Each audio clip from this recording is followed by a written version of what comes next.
Je suis disponible pour répondre à vos questions aujourd'hui sur nos programmes en études du jeu vidéo à l'UQAM.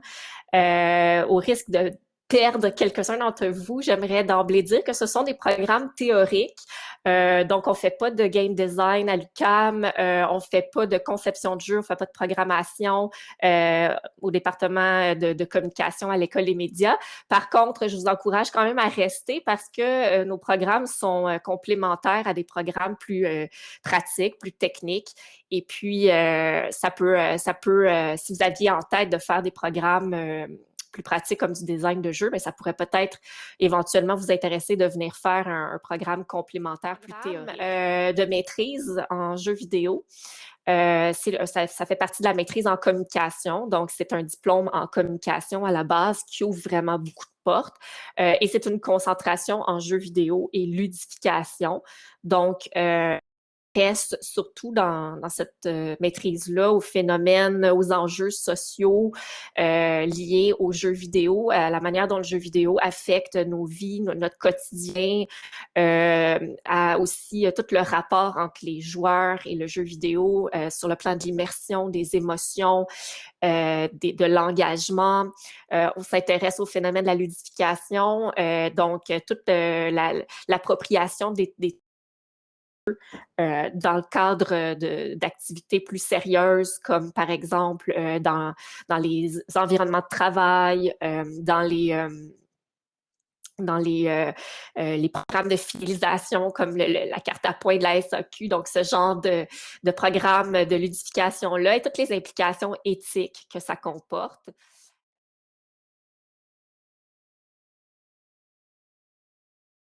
On va regarder un petit peu ensemble les cours qu'on offre à la maîtrise.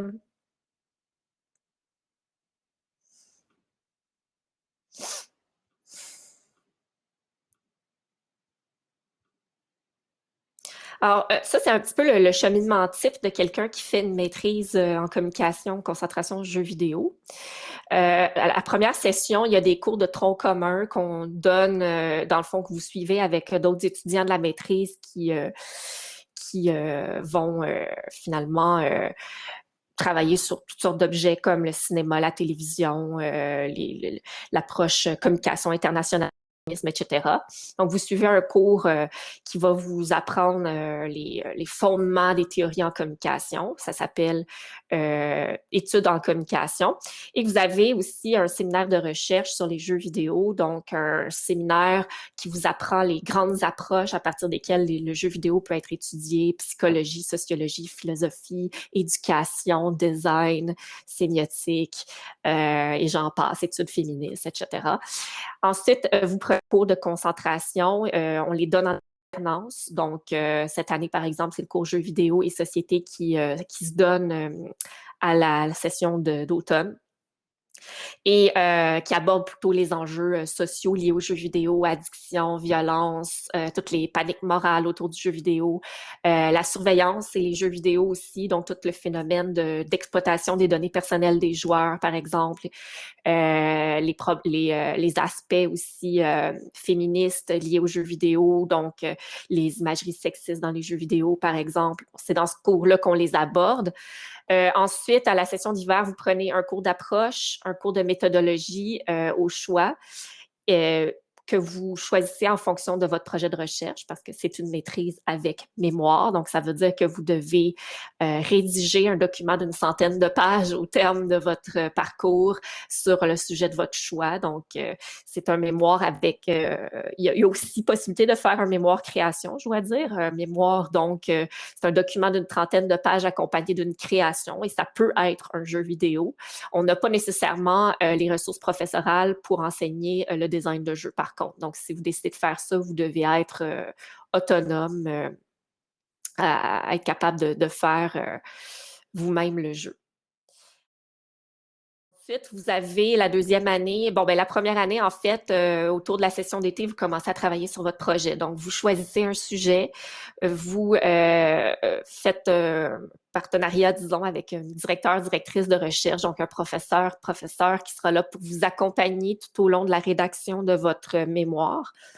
Et vous commencez ce qu'on appelle la rédaction de votre projet de mémoire. Donc, ça donne un aperçu de ce que vous voulez faire, de votre sujet aux questions objectives de recherche, votre méthodologie.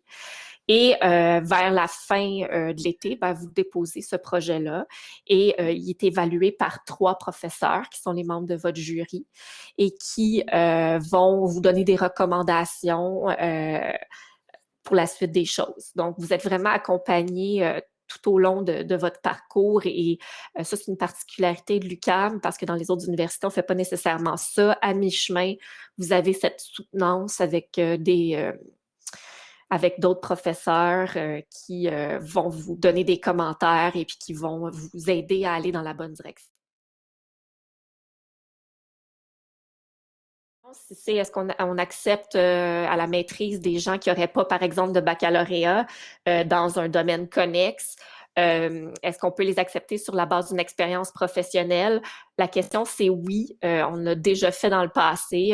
Il faut, à ce moment-là, peut-être rentrer en contact avec moi-même ou ma collègue, mon bon enfant, par courriel pour exposer la situation. Et puis, on peut regarder ça. On traite vraiment les dossiers de manière individuelle. La question à ce moment-là est est-ce qu'on peut créditer une expérience professionnelle pour avoir des diplômes? La réponse est non. Pour avoir le diplôme de maîtrise en communication, il faut vraiment faire tous les cours, puis il faut faire le mémoire, puis le projet de mémoire, ou un mémoire ou un projet de mémoire création. On ne peut pas créditer des expériences professionnelles, les convertir en crédit de cours, par exemple.